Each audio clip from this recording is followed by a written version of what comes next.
አረፈዳችሁ እግዚአብሔርን እጅግ አድርገን እናመሰግናለን። አሁን የእግዚአብሔርን ቃል እናነባለን። እንቁምና አንደኛ ተሰሎንቄ ምዕራፍ 1 ላይ ያለውን ክፍል እናነባለን። አጭር ክፍል ነው። 10 ቁጥሮች ነው ያሉት። እናነብና እንጸልያለን። ትንሽ እንጸልያለን እግዚአብሔር እንዲናገረን። በጌታችን በኢየሱስ ስም አነባዋለሁ። እንደዚህ ይላል። ከጳውሎስ ከሲላስና ከጢሞቴዎስ የእግዚአብሔር አብና የጌታ የኢየሱስ ክርስቶስ ለሆኑት ለተሰሎንቄ ሰዎች ቤተክርስቲያን ከእግዚአብሔር ከአባታችን ከጌታም ከኢየሱስ ክርስቶስ ጸጋና ሰላም ለእናንተ ይሁን። በጸሎታችን ያስታወስናችሁ ሁሉ ጊዜ እግዚአብሔርን ስለ ሁላችሁ እናመሰግናለን። ከእምነት የሆነውን ስራችሁን ከፍቅር የመነጨውን ድካማችሁንና በጌታችን በኢየሱስ ክርስቶስ ባላችሁ ተስፋ የተገኘውን ጽናታችሁን በአምላካችንና በአባታችን ፊት ዘወትር እናስባለን። በእግዚአብሔር የተወደዳችሁ ወንድሞች ሆይ እርሱ እንደመረጣችሁ እናውቃለን። ምክንያቱም ወንጌላችን ወደ እናንተ የመጣው በኃይልና በመንፈስ ቅዱስ በብዙ መረዳት እንጂ በቃል ብቻ አይደለም። ደግሞም ስለናንተ ስንል በመካከላችን እንዴት እንደኖርን ታውቃላችሁ።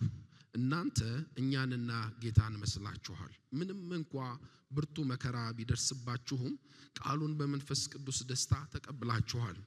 ከዚህም የተነሳ በመቄዶንያና በአኪያ ለሚገኙ ምእመናን መልካም ምሳሌ ሆናችኋል። የጌታ ቃል ከናንተ ወጥቶ በመቄዶንያና በአኪያ መሰማቱ ብቻ ሳይሆን በእግዚአብሔር ያላችሁ እምነት በሁሉ ቦታ ታውቋል። ስለዚህ እኛ በዚህ ጉዳይ ላይ ምን መናገር አያስፈልገንም። በእንዴት ያለ አቀባበል እንደተቀበላችሁንና ሕያውና እውነተኛ የሆነውን አምላክ ለማገልገል ከጣዖታት ወደ እግዚአብሔር እንዴት እንደተመለሳችሁ እነርሱ ራሳቸው ይናገራሉ። ደግሞም ከሙታን ያስነሳውና ከሰማይ የሚመጣውን ልጁን የሚመጣውን ቁጣ የሚያድነን ኢየሱስን እንዴት እንደምትጠባበቁ ይናገራሉ ይላል። እግዚአብሔር ይመስገን። ትንሽ እንድንጸልይ ጋብዛችኋለሁ። እግዚአብሔር በመካከላችን እንዲያልፍ እንዲረዳን እንዲናገረን ድምጹን እንዲያሰማን በእውነት ከልብ ሆነን እስኪ እንጸልያለን። ይሄ ቀን እግዚአብሔር የሚናገረን ቀን እንዲሆን ልመና ያስፈልጋል። እግዚአብሔር የሚለመን አምላክ ነው። እጆቻችንን እናነሳለን፣ እንፈልጋለን። እባክህ ጌታ ሆይ ሳትናገረኝ ድምጽህን ሳልሰማው ልቤን በቃል ሳትደግፍ ሳትወቅሰኝ ሳትገስጸኝ ሳታነሳኝ ከዚህ ጉባኤ አልውጣ ያልን ጸልያለን። የእግዚአብሔር ቃል ብርቱ ነው ወገኖቼ። የእግዚአብሔር ቃል እንደዛ ነው የሚለው። እርሱ የውዴ ቃል በተራሮች ላይ ሲዘል ሲወረወር ወደኔ ይመጣል ይላል። እግዚአብሔር ይመስገን። እየተወረወረ ወደ ቤታችን እንዲመጣ፣ እየተወረወረ ወደ ነገራችን እንዲመጣ፣ እየተወረወረ ወደ ጉዳያችን እንዲመጣ እንለምነዋለን።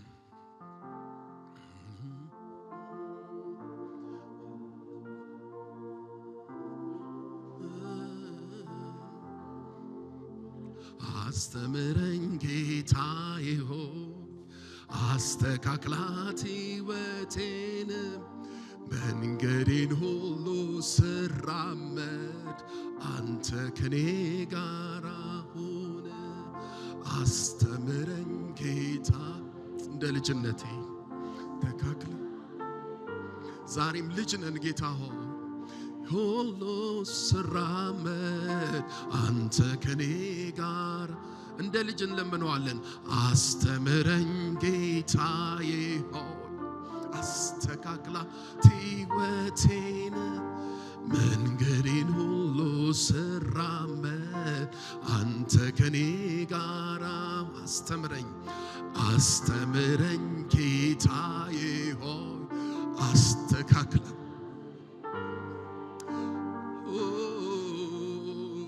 ለመንገዳችን የሚሆን ቃል አንተ ከኔ ጋር መንገዳችንን የሚያስጨርሰውን ቃል አስተምረኝ ጌታዬ ሆይ አስተካክላት ሕይወቴን መንገዴን ሁሉ ስራመድ አንተ ከኔ ጋር አስተምረኝ አስተምረኝ ጌታ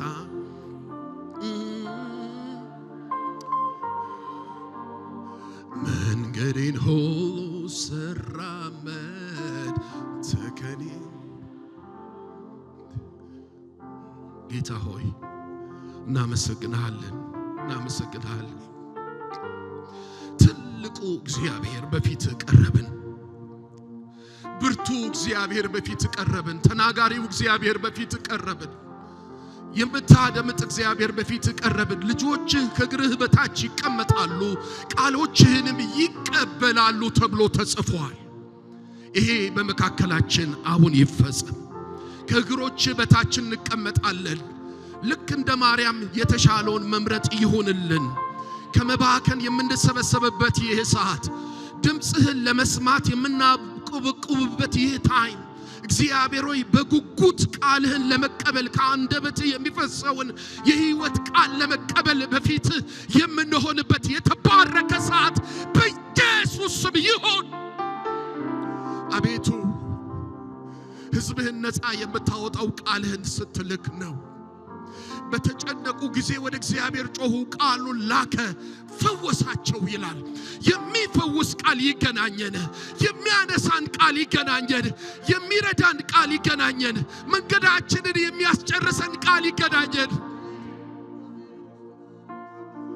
ጌታ ሆይ በጎች ነን።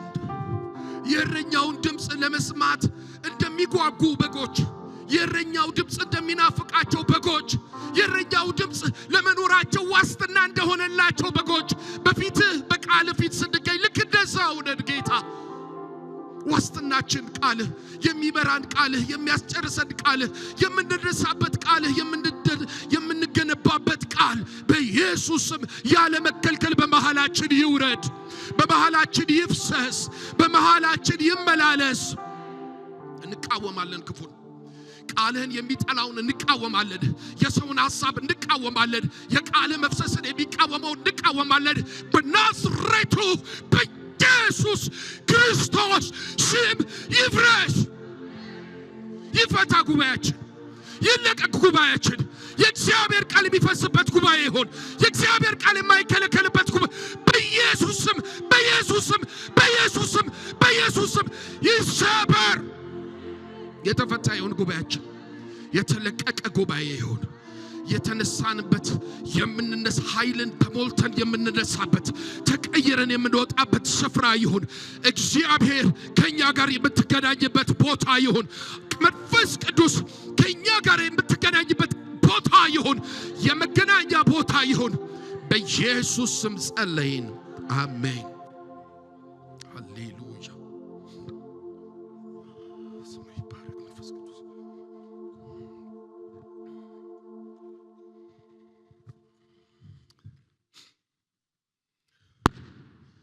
መከራና ቤተክርስቲያን ተለያይተው አያውቁም። የቤተክርስቲያን ራስና መስራች የሆነው ጌታችን ኢየሱስ ክርስቶስ በብርቱ መከራ ውስጥ አልፏል። ሐዋርያትም በሱ መንገድ ሄደዋል። ይህ ሁኔታ በቀደመችው ቤተክርስቲያን ላይ ብቻ የቀረ አይደለም። እንደውም የቅርብ ጊዜ ሪፖርቶች በዓለም አቀፍ ደረጃ ክርስቲያናዊ ስደት በአስደናቂ ሁኔታ መጨመሩን ያመለክታሉ። የአውሮፓ አቆጣጠር በ2024 ወርልድ ዋች ሊስት መሰረት ከ365 ሚሊዮን የሚበልጡ ክርስቲያኖች ስደት ይደርስባቸዋል። ይህ ባለፉት 3 አስርት ዓመታት ውስጥ ከተመዘገበው የከፋ አሃዝ ነው። እንደውም ሪፖርቱ ምን ይላል? በዓለም ላይ ካሉ ከ7 ክርስቲያኖች መካከል አንዱ በስደት ውስጥ ያልፋል። መከራው አሁንም አለ። እስቲ ዛሬ ኢየሱስን ምሰሉ። እስቲ ቢሮአችሁ ውስጥ ኢየሱስን ምሰሉ። ከዓለማዊ ብቻ ሳይሆን ከክርስቲያን ጓደኛችሁ ስደት ይደርስባችኋል። ዛሬም አለ። መከራው ቤተክርስቲያን ሊያጠፋ ቢመጣም እንደማያጠፋ ከዛሬው መልእክት እናያለን። አንድ ጊዜ የማው ዜዱንግ ሴት የማው ዜዱንግ ሚስት በቻይና አገር ውስጥ ያሉትን መጽሐፍ ቅዱስ ሰብስባ አቃጠለች። ከዛ እንዲህ ብላ ተናገረች፣ ዛሬ ክርስትናን ከቻይና ምድር ለመጨረሻ ጊዜ አጥፍተነዋል አለች። በአሁኑ ወቅት በዚህ ጊዜ በዓለማችን ትልቁ የሆነው የክርስቲያን ቁጥር የሚገኘው የት ነው ካላችሁኝ አፍሪካ አይደለም ቻይና ውስጥ። መከራ ቤተክርስቲያንን አይሰብራትም። አሜን በሉ ወገኖች። ለመስበር ቢመጣም አይችላትም። ዛሬ ያነበብነው ክፍል በእንደዛ አይነት ህይወት ውስጥ ያለፉ ክርስቲያኖች የተሰሎንቄ ቤተክርስቲያንን እሱን ነው የምናየው። ትንሽ ስለ ተሰሎንቄ ቤተክርስቲያን አንዳንድ ባክግራውንድ ማየት ያስፈልገናል። ይሄ አሁን ያነበብነው የተሰሎንቄ መጽሐፍ ሳይሆን መልእክት የተጻፈው ከ50 እስከ 53 ነው። አንዳንድ ሰዎች 49 ያደርጋሉ፣ አንዳንድ ሰዎች 50 ያደርጋሉ። ግን በጣም ሐዋርያው ጳውሎስ ከጻፋቸው ቀደምት ከሆኑ መልእክቶች መካከል አንዱ ነው። እንደውም ገላትያ ብቻ ነው የቀደመ ጽሑፍ ነው። ጌታ ከሄደ ከ20 ዓመት በኋላ የተጻፈ ነው። በጣም ቅርብ ነው ማለት ነው። እንደሱ ነው። ሁለተኛ ይሄቺ የተሰሎንቄ ከተማ ራሷ የተጻፈላት ምን አይነት ናት ማወቅ ያስፈልገናል። ምክንያቱም የምናነበው ክፍል በሆነ አንድ መቼት ውስጥ የተካሄደ ክፍል ስለሆነ ማለት ነው። እቺ የተሰሎንቄ ከተማ ካሳንደር የተባለ የግሪክ ጀነራል የመሰረታት ስትሆን እጅግ በጣም ቆንጆ ከተማ ከመሆኑ የተነሳ ከተማውን ከመሰረተ በኋላ በሚስቱ ስም ነው ተሰሎንቄ ብሎ የጠራት። ወደ 200,000 ሰዎች ይኖሩባታል። እቺ ከተማ የወደብ ከተማ ናት። ወደብ ከተማ ማለት እጅግ በጣም ብዙ ንግድ የሚካሄድበት፣ ሸቀጣ ሸቀጦች የሚወርዱበት፣ የተለያዩ ባህላት፣ የተለያዩ ሰዎች፣ የተለያዩ አካላት የሚያልፉበት፣ የሚኖሩበት፣ የሚያገኙት ከተማ ናት። እሱ ብቻ አይደለም። በተጨማሪ ከባህር ወደብ በተጨማሪ እጅግ በጣም ትልቅ የሆነ የአግኔሽያን መንገድ በዚች ከተማ ውስጥ ያልፋል። ሐዋርያው ጳውሎስ ሲያገለግል ከፊሊፕ ነው የመጣው ወደ ተሰሎንቄ። በዛ መንገድ አድርጎ ወደ ቤሪያ ሄዷል እና በመንገድም የተገናኘች ናት፣ በባህርም የተገናኘች ናት። በዚህ ምክንያት እጅግ በጣም ብዙ ብልጥግና ያለባት ከተማ ናት። እንደውም የመቄዶንያ ዋና ከተማ አድርገዋታል ሮማውያን። በተጨማሪ እዚህ ከተማ ውስጥ ግሪኮች አሉ፣ ሮማውያን አሉ፣ የአይሁድ ነጋዴዎች አሉ፣ ከግሪክ ወደ ይሁድነት የተቀየሩ ፕሮሶላይት አሉ። ከዛ በተጨማሪ የአይሁድ ምኩራብም እዚሁ ከተማ ውስጥ ይገኛል። ከተማይቱ በልዩ ልዩ ጣዖታት ግን የተሞላች ነበረች። ጣዖታት ነበሩባት፣ የሥነ ምግባር ብልሽት ነበረባት፣ ሴሰኝነት ነበረባት፣ የተለያዩ አይነት ክፋቶች በከተማው ላይ ይካሄዱ ነበር እና ሐዋርያው ጳውሎስ ከፊሊፕ በስደት ፊልጵስዩስ ውስጥ ብዙ መከራ አይቷል። ከዛ መከራ ዞር ብሎ ወደ ተሰሎንቄ መጣ። በዛ በተሰሎንቄ ከተማ ውስጥ ወንጌል ሰበከ። ለጥቂት ጊዜ ነው እዛ ከተማ ውስጥ የቆየው። ይሄን ደብዳቤ ስታነቡ በጣም ልባችሁ ይነካል፣ ኢሞሽናል ያደርጋችኋል። 3 ሳምንት አካባቢ ነው የቆየው። 3 እሁዶች ነው ያገለገለው። የት? ተሰሎንቄ። አንዳንድ ሰዎች እስከ 6 ወር ሊቆይ ይችላሉ ይላሉ፣ ግን ከ3 ወር ጀምሮ እዛ አካባቢ ቆየ። ከዛ ግን ከ3 ወር በላይ ሊያገለግል እየፈለገ ማገልገል አልቻለም። ፊልጵስዩስ ያጋጠመው ስደት እዚህም ገጠመው። አይሁዶች፣ ወግ አጥባቂ አይሁዶች ከሰሱት።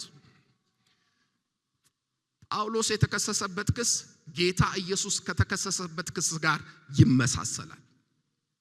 ጳውሎስን የከሰሱት ከቄሳር ውጪ ሌላ ንጉስ ሰብኳል ብለው ነው የከሰሱት። እነማን? አጥባቂ አይሁዶች።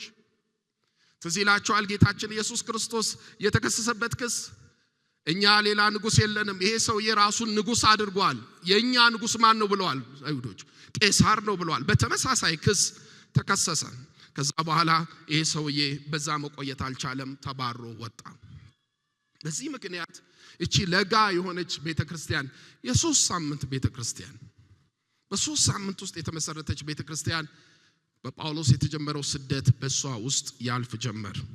የተከበሩ ሰዎችን እየወሰዱ ወደ እስር ቤት ይጎትቷቸው እንደነበር የሐዋርያት ሥራ ምዕራፍ 17 ከቁጥር 1 እስከ 9 ላይ እናነባለን።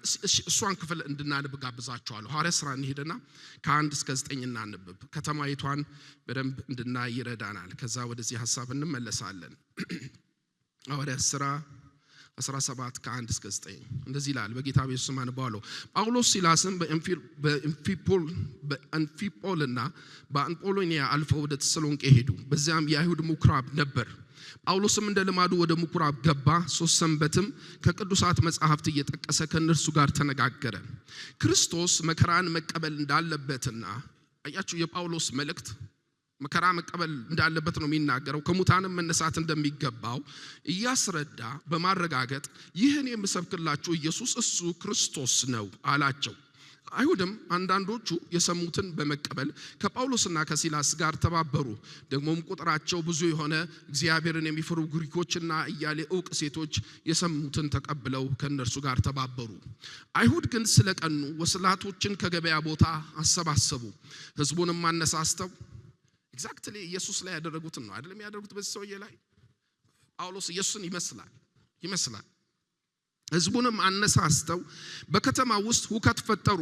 ጳውሎስና ሲላስንም አምጥተው ሕዝቡ ፊት ለማቅረብ ወደ ኢያሶን ቤት እየተጣደፉ ሄዱ።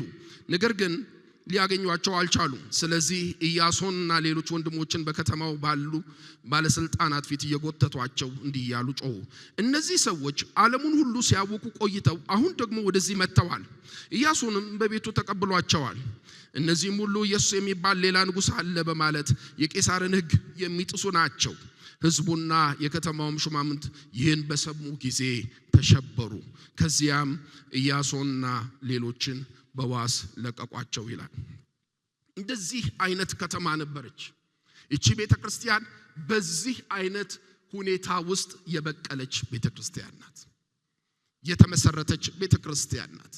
ከብዙ መከራና ከብዙ ስደት ውስጥ የተፈለቀቀች እየወጣች ያለች ቤተክርስቲያን ነበረች።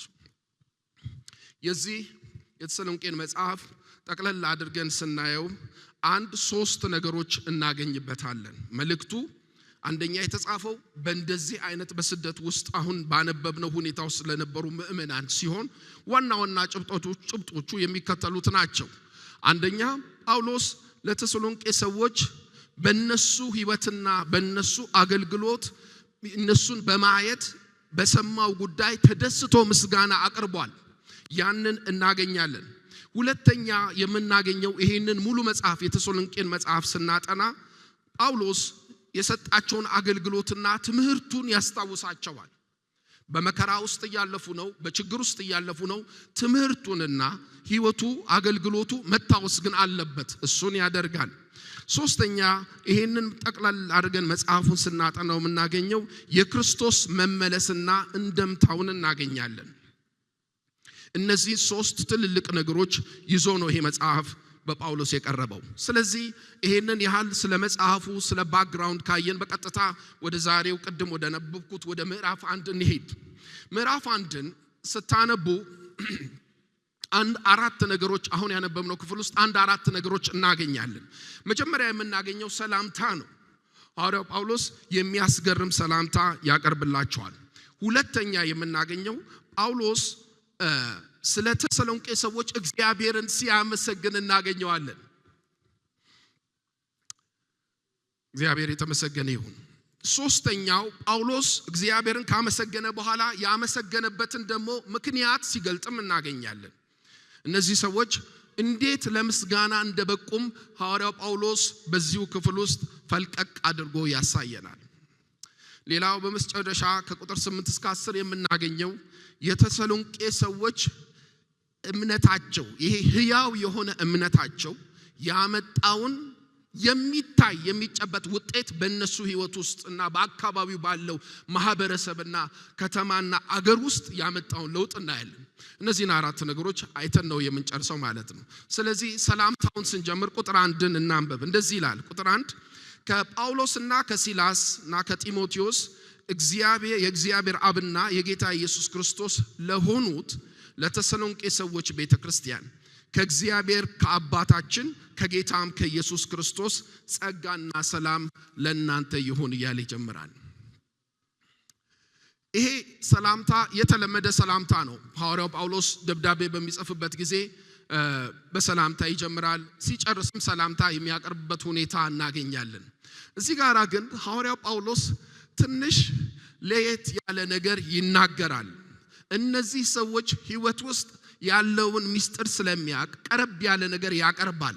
እነዚህ ሰዎች ቅድም እንዳየነው በሐዋርያት ሥራ ምዕራፍ 17 ውስጥ እንዳነበብነው እኔም ባክግራውንድ ሳቀርብ እንዳያችሁት በምን ውስጥ ነው የሚያልፉት? በመከራና በችግር ውስጥ ነው የሚያልፉት። ቀድሞ የኔ ናችሁ የሚላቸው ሰው አሁን የላቸው። ለምን? ኢየሱስን ከተከተሉ በኋላ ጣዖቶቻቸውን ትተዋል።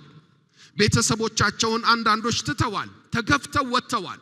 የኔ የሚሉት የሚጠጉበት ነገር ብዙ ያላቸው አይመስልም።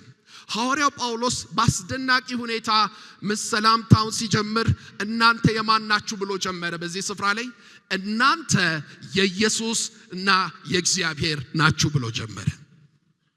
እግዚአብሔር የተመሰገነ ይሁን። ማንነቱ ላጣ፣ የሚደግፈው ላጣ፣ የኔ ነህ እኔ አስጠጋሃለሁ የሚለው ላጣ ሰው በዚህ ስፍራ ላይ ጳውሎስ እናንተ የማን ናችሁ? ከእግዚአብሔር ከአባታችን ከጌታም ከኢየሱስ ክርስቶስ ጸጋና ሰላም ለእናንተ ይሁን። እናንተ ግን ወደ ማን ቢሎንግ ታረጋላችሁ? ለእግዚአብሔርና ለኢየሱስ ቢሎንግ ታረጋላችሁ ሲላቸው እናያለን። እግዚአብሔር የተመሰገነ ይሁን። ብዙ ጊዜ ሰዎች ወደ ኢየሱስ መምጣትን በተለያየ ምክንያት እምቢ የሚሉት ከፍርሃት የተነሳ ነው። እኔ ስመርጥ ብዙ የማጣው ነገር አለኝ ብለው ያስባሉ። ብዙ የሚጎልብኝ ነገር አለ ብለው ያስባሉ። በዚህ ክፍል ላይ ሐዋርያው ጳውሎስ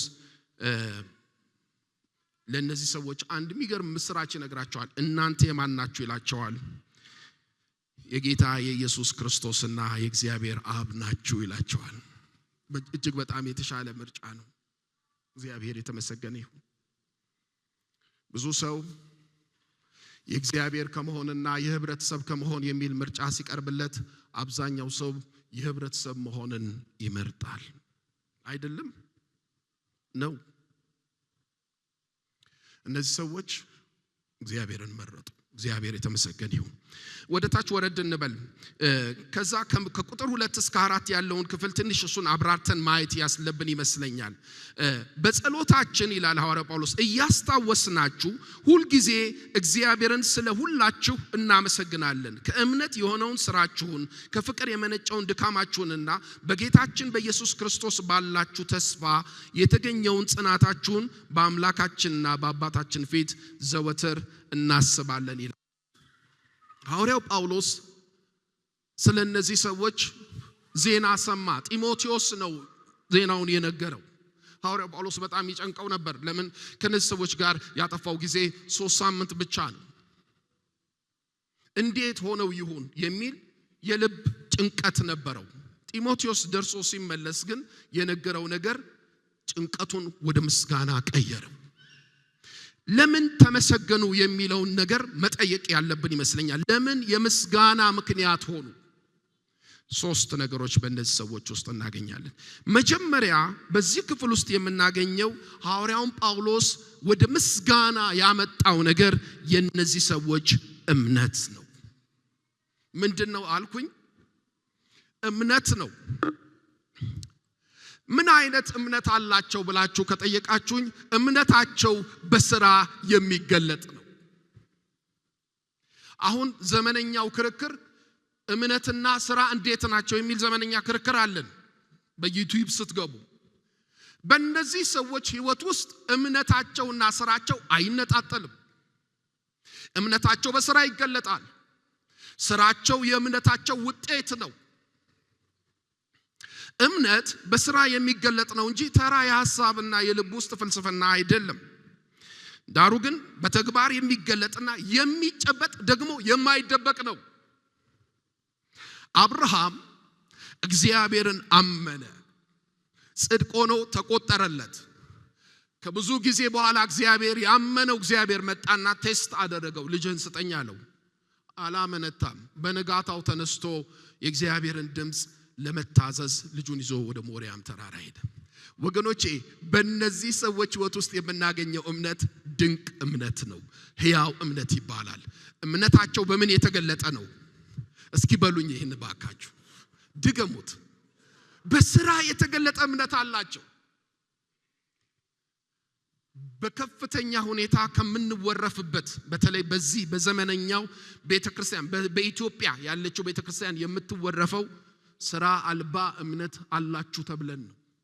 እነዚህ ሰዎች ውስጥ ይሄንን አታገኙ። ሁለተኛ ለምን ተመሰገኑ? ሁለተኛ የምናገኘው ፍቅራቸው ተራ አልነበረም። የሚያስገርም ፍቅር አለ። ፍቅራቸው በምን የተገለጠ ነው? በድካም ይገለጣል። የሚጨበጥ ፍቅር ነው ያላቸው። ብራዘር አይ ላቭ ዩ ብቻ አይሏችሁም። አይ ላቭ ዩ ብቻ አይሏችሁም። አይ ላቭ ዩ በድካም ይገለጣል። ጊዜያቸውን ይሰጧቸዋል፣ እድሜያቸውን ይሰጧቸዋል፣ ገንዘባቸውን ይሰጧቸዋል። መውደዳቸውን በስራ ይገልጣሉ። ባይ ዘ ዌይ እውነት ልንገራችሁ ፍቅር አድካሚ ነው። በሬዲዮ እንደምንሰማው ወድሃለሁ አይደለም። እኛ ቤት ውስጥ በእግዚአብሔር በአምላካችን መንግስት ውስጥ ፍቅር የሚከፈል ነገር ነው። እግዚአብሔር ሰውን ወደደ፣ ከዛስ እወድሃለሁ ብሎ ደብዳቤ አልጻፈለትም። እግዚአብሔር ዓለምን ሁሉ ወደደ፣ ከዛስ አይ ላቭ ዩ ብሎት ቻው አላለውም። እግዚአብሔር ከወደደ በኋላ የገዛ ልጁን አረደው። ፍቅር አድካሚ ነው። አይ ላቭ ዩ ቀላል ነው። በእነዚህ ሰዎች ሕይወት ውስጥ ፍቅራቸው አካል ለብሷል። ስጋ ለብሶ ይረማመዳል።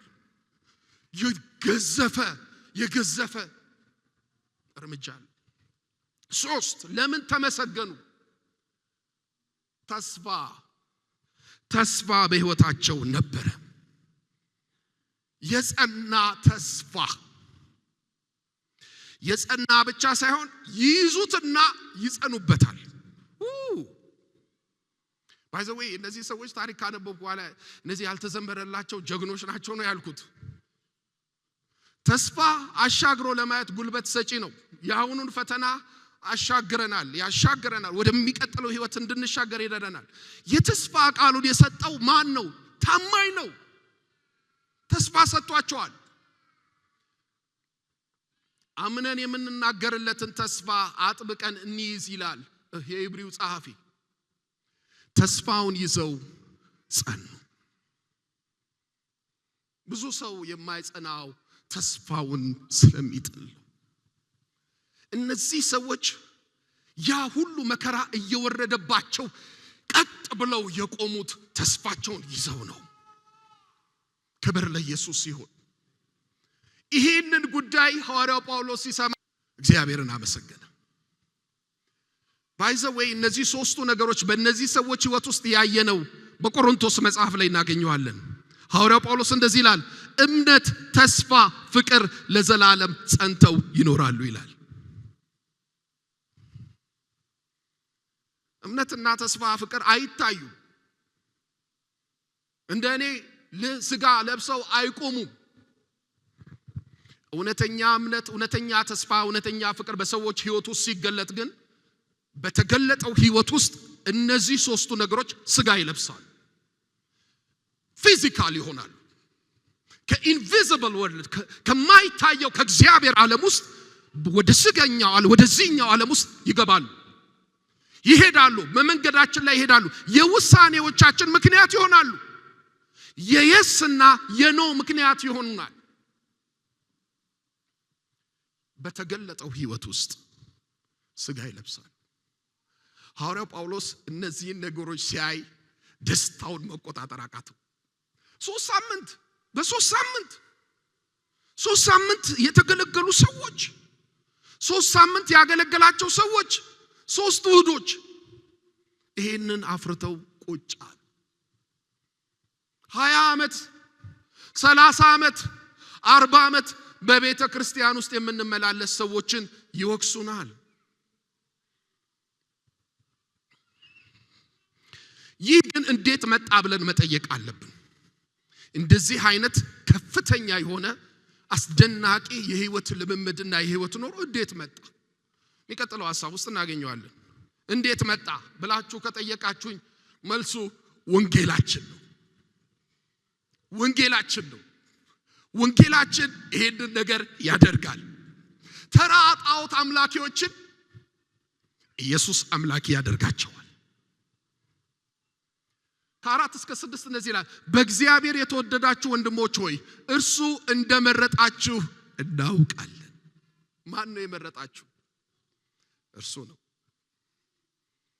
ተራ ግለሰብ አይደለም የመረጠህ ወንድሜ። መንግስት አይደለም የመረጠህ። የቢሮ አለቃ አይደለም የመረጠህ። ወይም ዶናልድ ትራምፕ አይደለም የመረጠህ። ወይም ሳም ትልቅ የሆነ ፊገር አይደለም የመረጠህ። የመረጠን ማን ነው? ይጨበጨባል። ሃሌሉያ። ተመርጠናል። እጹብ ድንቅ ትምህርት ነው። ከዛስ ተወደን ነው የተመረጥነው። ሚልኪያስ ስናነብ ነበር ባለፈው።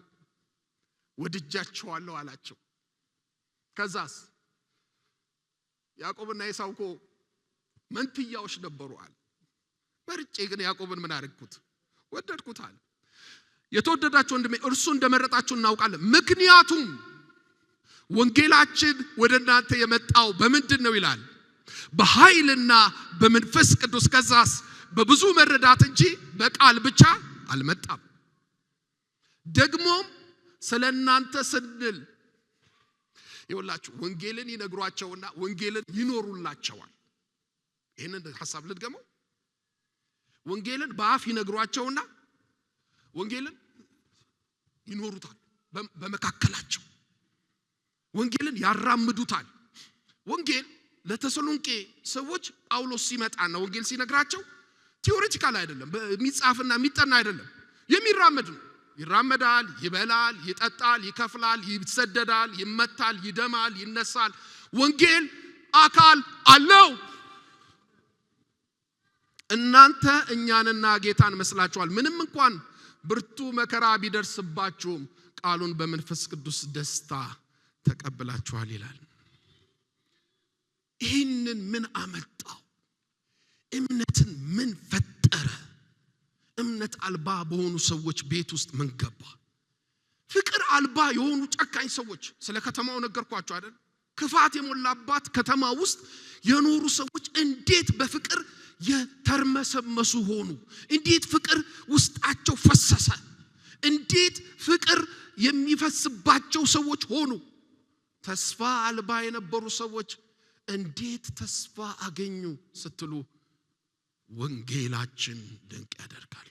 ሁለት ነገሮች እናገኛለን። መጀመሪያው ይሄንን ሁሉ ጉዞ በእነዚህ ሰዎች ህይወት ውስጥ የጀመረው ጀማሪው ማን ሆኖ ታገኙታላችሁ?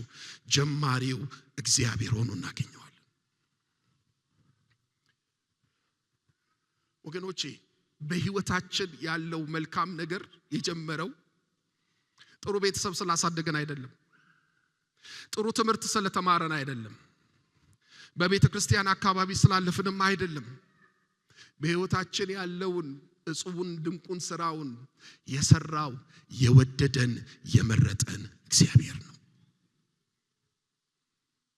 በህይወታችን መልካም ነገር ከተገኘ ምንጭ አለው። ምንጩ እግዚአብሔር ነው። ተመርጣችኋል ይላል። ከዛ ምርጫ ላይ ብቻ አላቆመም፣ ምላሽ ሰጣችኋል ደግሞ ይላል። አያችሁ፣ የተሟላ ነበሩ እነዚህ ሰዎች። ምላሽ ሰጡ። ቃሉን በመንፈስ ቅዱስ ደስታ ተቀብላችኋል ይላል። የሰሙትን የእግዚአብሔርን ቃል አመኑት። በደስታ ነው የተቀበሉት። ተመችቷቸው ግን አይደለም በደስታ የተቀበሉት። በመከራ ውስጥ ቃሉን ያስተማራቸው ሰው በ3 ሳምንት ነው ከዛ ከተማ ተባሮ የወጣው፣ ወንጀለኛ ተብሎ ማለት። እና ኢያሱንን አንብበናል ቅድም። ቃሉን የሰሙ ሰዎች ገና በ3 ሳምንታቸው እየተሰደዱ እየተጎተቱ እስር ቤት ገብተዋል። በእንደዚህ አይነት ሁኔታ ውስጥ ቃሉን ተቀበሉ። ልክ ቃሉን ተቀበሉ የተወደዱ ሰዎች እነዚህን አራት ነገሮች አምጥቷል። የመጀመሪያው በእግዚአብሔር የተወደዱ ነበሩ። ይሄ ሁሉ እንዴት መጣ? እንዴት አንድ መናኛ ሰው ተቀየረ? በእግዚአብሔር ስለተወደድን። ሁለተኛ እንዴት እነዛ ምንም ነገር የሌላቸው ሰዎች እንዴት በአንድ የሚገርም ነገር ያላቸው ሆኑ ካላችሁኝ ወንጌሉ በኃይል ስለመጣ።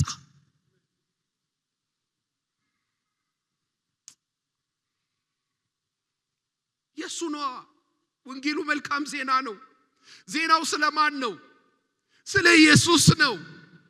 ቅድም የሐዋርያትን ሥራ ስናነብ ሐዋርያው ጳውሎስ በሲናጎግ ውስጥ በምኩራብ ውስጥ ገብቶ የሰበከው ይወላችሁ የይሳካልሃል ስብከት አይደለም የሰበካቸው። ኢየሱስ ክርስቶስ መከራ ተቀብሏል እያለ ነው የሰበከላቸው። ኢየሱስ ክርስቶስ መከራ ተቀብሏል የሚለውን ስብከት ሰምተው ከዳኑ በኋላ መከራ ሲመጣ አልሸሹም፣ ገቡ።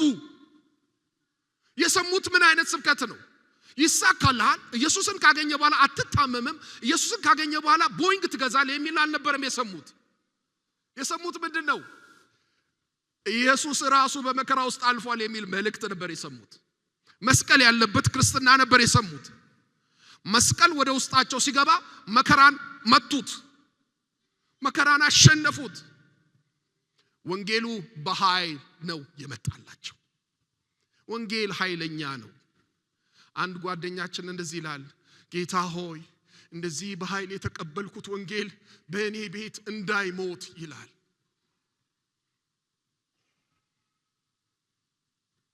በልጆቼ እንዳይሞት ይላል። ብርቱ ጸሎት ነው። ሶስተኛ ምንድነው የቀየራቸው ካላችሁ ወንጌሉ ወደ እነዚህ ሰዎች የመጣው በብዙ መረዳት ነው። እርግጠኞች ነበሩ። በእንግሊዘኛው እንደዛ ነው የሚለው፣ ፍጹም እርግጠኞች ነበሩ። ይኸውላችሁ አንዳንዶች አባቶቻቸውን ጥለው ነው የተከተሉት። አንዳንዶች ምናልባት ትዳራቸውን ጥለው ይሆናል የተከተሉት ሴቶቹ። አንዳንዶች ጓደኞች ዘመዶቻቸውን ጥለው ነው የተከተሉት። ምንድነው እንደዛ እንዲያደርጉ ያደረጋቸው? የሰሙት ቃል ወንጌሉ በእርግጠኝነት ወደ እነሱ ስለመጣ ተራ አልነበረም። ሌላው ከሁሉ በላይ በዚህ ክፍል ልቤን የሚነካው የወንጌሉ ሰባኪዎች ሕይወት ነው። እነ ሐዋርያው እነ ጳውሎስ እነ ሰልዋኖስ እነ ሲላስ እነ ጢሞቴዎስ ናቸው። ጳውሎስ ከጥቂት ሳምንታት በፊት በፊልጵስዩስ ተደብድቧል። በፊልጵስዩስ ተረግጧል። በፊልጵስዩስ በመከራ ውስጥ አልፏል። በቃኝ ከዚህ በኋላ ይሄ ምን አይነት ነገር ነው አላለም። ደሙን ጠራረገና ቀጥሎ ደግሞ ወዴት ነው ወንጌል መስበከው ብሎ ቆሮንቶስ ተሰሎንቄ መጣ።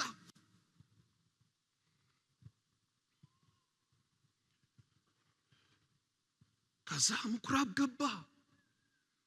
ስለ ኢየሱስ መናገር ጀመረ።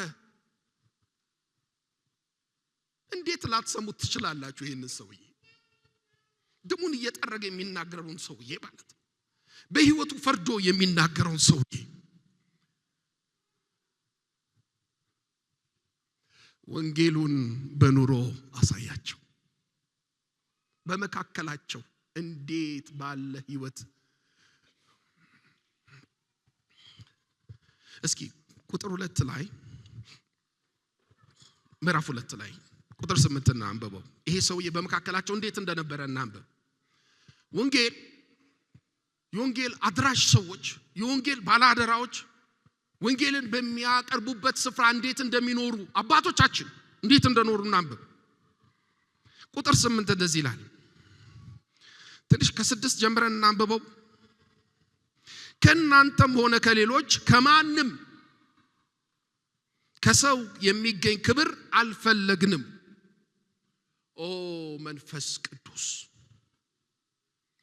እነማን ናቸው ይሄን የሚሉት? አፖስትል ገሌ አይደሉም። ነብይ ገሌ የሚባል ሰዎች አይደሉም። ሐዋርያት ናቸው። ኢየሱስ ራሱ የጠራቸው ሰዎች ናቸው። ከማንም ምን አልፈለግንም? ክብር አልፈለግንም። ከማንም ከሰው የሚገኝ ክብር አልፈለግንም። የክርስቶስ ሐዋርያት እንደመሆናችን መጠን ሸክም በሆንባችሁ ነበር። መብት ነበረን። በሬዎቹ ነን። የበሬ አፍ አይለጎምም። በሥራ ውስጥ ያበራየ ያለ በሬው አፉ ይከፈታል። በሱ ድካም አንተ እየበላ የሱን አፍ አትዘጋም። ያ መብት ነበረን። ነገር ግን እናት ልጇን እንደምትንከባከብ እኛም በመካከላችሁ በየዋህነት ተመላለስን። እግዚአብሔር የኢትዮጵያን ቤተክርስቲያን በእንደዚህ አይነት አገልጋዮች በእንደዚህ አይነት ወንጌል ሰባኪዎች ይሙላ። ከዛስ የእግዚአብሔርን ወንጌል ብቻ ሳይሆን ሕይወታችንን ጭምር ልናካፍላችሁ ደስ እስከሚለን ድረስ ወደድናችሁ። ወንጌል ፍቅር ሌበር ሲያል ፍቅር ሲደክም ይሄንን ይመስላል። ከዛ ምን አለ? ምክንያቱም እናንት በእኛ ዘንድ ተወዳጆች ነበራችሁ። ወንድሞች ሆይ ጥረታችንና ድካማችንን ታስታውሳላችሁ። 3 ሳምንት በማንም ላይ ሸክም እንዳንሆን ሌሊትና ቀን እየሰራን ወንጌልን ሰበክንላችሁ። ፒሪድ። ኖሩት። ወንጌል ሲገለጥ ይህን ይመስላል። አይደለም ቃል ሕይወታችንን ለማፍሰስ የተወደዳችሁ ናችሁ። ኢየሱስ የናፈቀው ላይፍ እንደዚህ ያለን ትዝ አይላችሁም? አዲስ ትእዛዝ ሰጣችኋለሁ አለ። ይህ አሮጌውስ just ignore that። አዲስ ትእዛዝ እርስ በርሳችሁ ተዋደዱ። እነዚህ ሰዎች በእንደዚህ አይነት አባት ስራ አደጉና እሱን መሰሉ። ቁጭ መሰሉት። ቀጥሎ እንደዛ ነው የሚለው። ወረድ ብለን እናንብበው። እናንተም እኛንና ጌታን ምን አድርጋችኋል? መስላችኋል።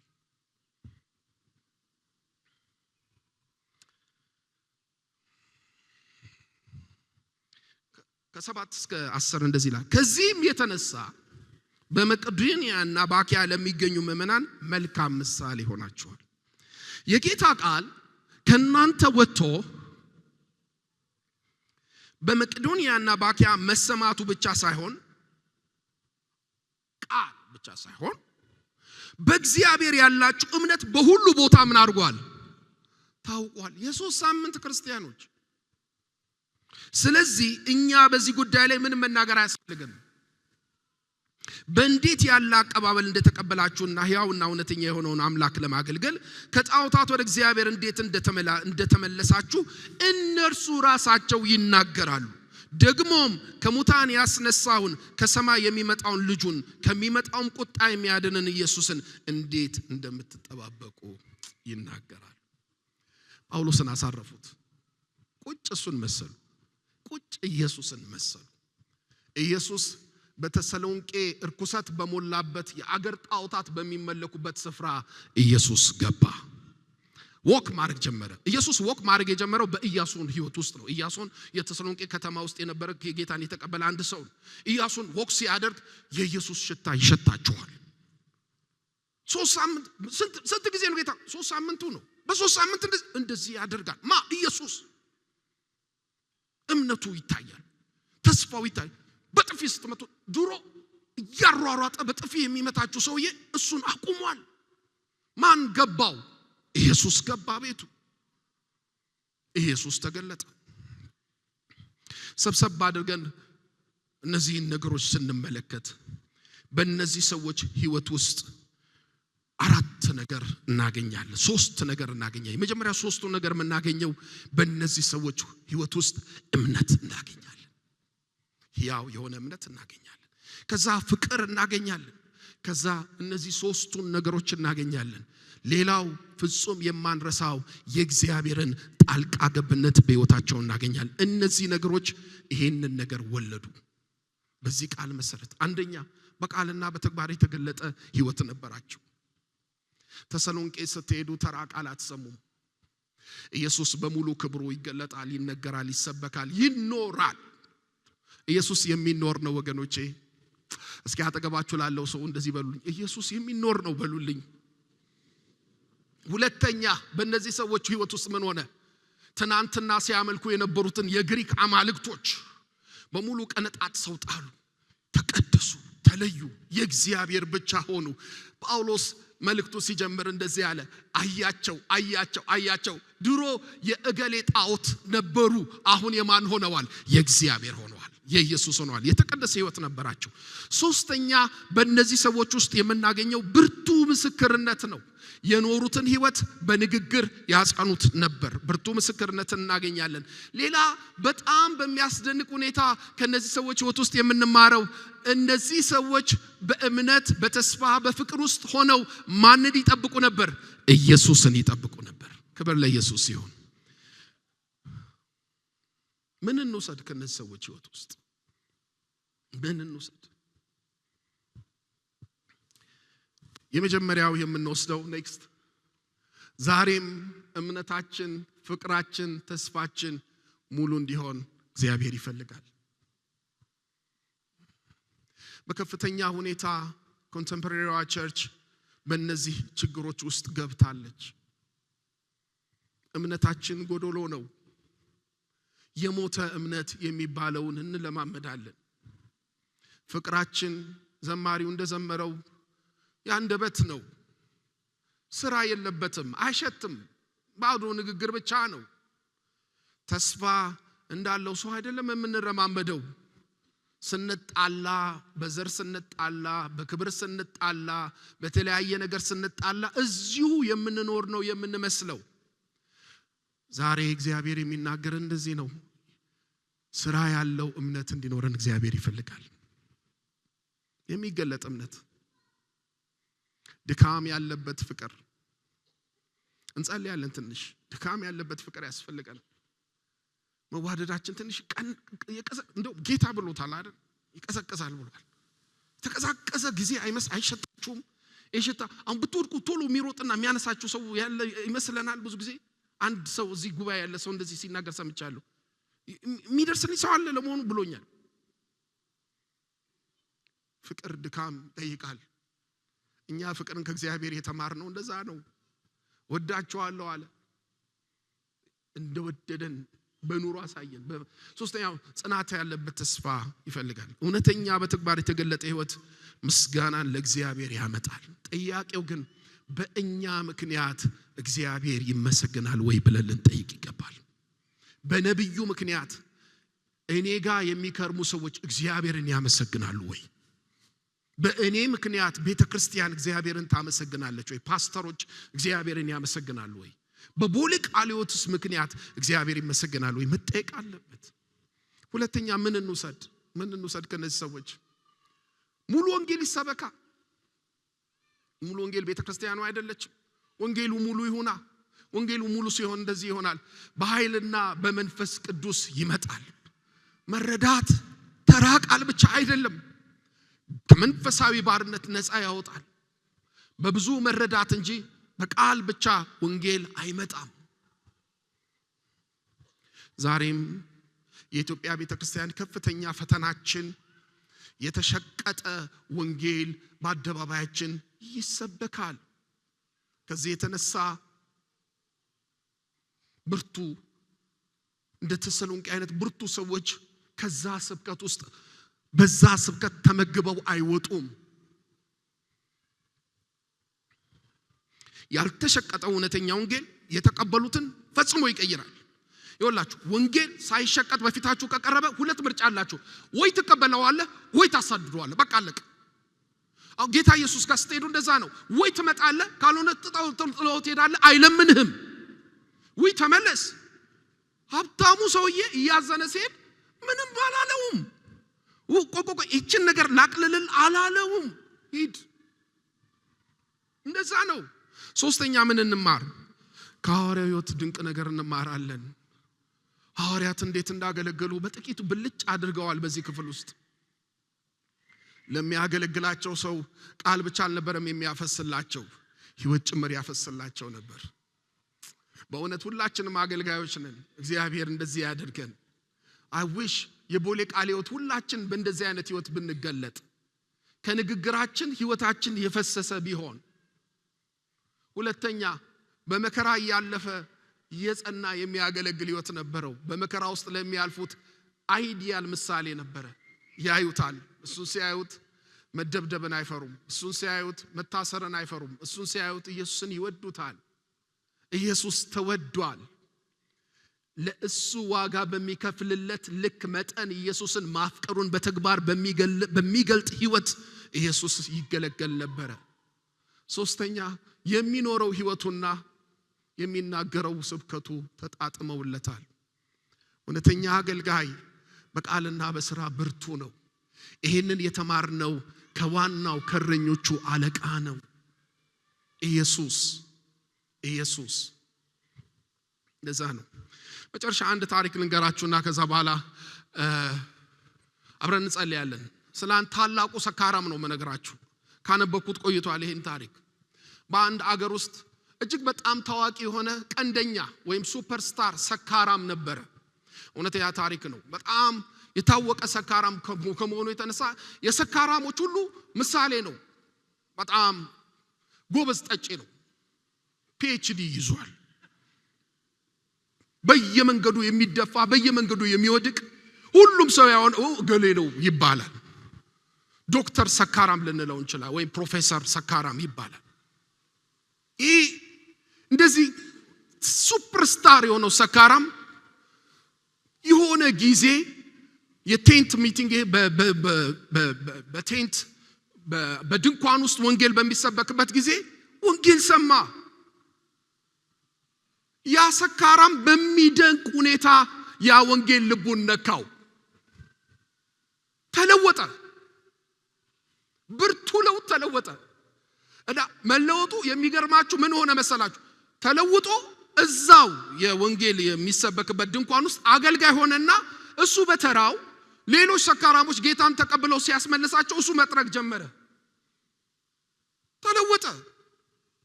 የትናንትናው ቀንደኛው የአገሩ የሰካራሞቹ ምሳሌ መጥቶ ሌሎች ሰካራሞችን መርዳት ጀመረ። ከዛ ከለታት በአንድ ቀን ወንጌል ተሰብኮ ሰዎችን ሰባኪው ሲጠራ ሰዎች ተሰብስበው ወደ መድረኩ መጥተው አንድ ሌላ ሰው ሰካራም ነው እሱም መጣ ጌታን ሊቀበል። ከዛ ጌታን ሊቀበል ከመጣ በኋላ ጌታን ለመቀበል የምትፈልጉ ጸልዩ ሲባል ሁሉም ይጸልያሉ እዛ ያሉት ሰዎች። ከዛ እዚህ የቆመው ሰባኪ ይሄኛው ሰካራም የሚጸልየው ጸሎት ትንሽ ለየት ይላል እና ገረመው። ሁሉም ተሰብስበው ጌታ ሆይ አንተ መቀበል ፈልጋለሁ፣ ህይወቴ በድሏል፣ አንተን አሳዝኗል፣ መቀየር ፈልጋለሁ፣ ለውጠኝ ኢየሱስ እያለ በእንባ ሲጸልይ ይሄ ሰውዬ በእንባ ሌላ ጸሎት ነው የሚጸልየው። ከዛ ወንድሜ ብሎ መስማት ጀመረ። ሲሰማ ይሄኛው ትንሹ ሰካራም የሚጸልየው እግዚአብሔር ሆይ እንደዛ እንደ ሲዲ እንደ PhD ሰካራም የተቀየረው ሰካራም ትዛላችሁ እሱን አድርገኝ ያለ ነው የሚጸልየው። እግዚአብሔር ሆይ እንደዛኛው ሰካራም አድርገኝ፣ እንደዛኛው ሰካራም ለውጠኝ፣ እሱን አስመሰለኝ ያለ ይጸልያል። ከዛ ሰውየው ወንድሜ እንደዛ አይጸልይም። እሺ እንዴ ነው መጸልየው? ጌታ ሆይ አንተ እንድመስል እርዳኝ፣ ኢየሱስ ሆይ እንድመስል እርዳኝ ብለህ መጸለይ አለብህ አለው። ከዛ ያ ትንሹ ሰካራም አየውና ኢየሱስ እንደዛ ጥሩ እንደዛ እንደተለወጠው ሰካራም አይነት ሊሆን ይችላልን ብሎ ጠየቀ። ምን ማለት ነው? ትልቁ ሰካራም ተለውጦ ኢየሱስን ገለጠ። ይሄ ትንሹ ሰካራም ኢየሱስን ለማየት እድል አልነበረውም፣ ግን ትልቁን ሰካራም ማየት ይችላል። በትልቁ ሰካራም ውስጥ ለውጥ አይቷል። ለሱ የነበረው የመጨረሻ ኢየሱስን የሚያይበት የመጨረሻው ሶርስ ምንጩ ያ ትልቁ ሰካራም ነበር። ያ ትልቁ ሰካራም ተቀይሮ ነበር። ስለዚህ ኢየሱስን ለትንሹ አሳየው። ልክ እንደዛው ነው እነዚህ ትናንትና ጣዖት አምላክ የነበሩ ሰዎች ኢየሱስን አምላክ ሆኑ። የሚያያቸው ሰዎች በመቄዶንያ በአካያ ባሉ ከተሞች ሁሉ ስለነሱ ወሬ ወጣ። ለምን? በውስጣቸው እምነታቸው ሕያው ነበር። ለምን? በውስጣቸው ፍቅራቸው በድካም የሚገለጥ ነበር። ለምን? በውስጣቸው የጸና ተስፋ ነበራቸው። ተስፋቸውን ይዘው መጽናት ችለዋልና። እግዚአብሔር ቃሉን ይባርክልን።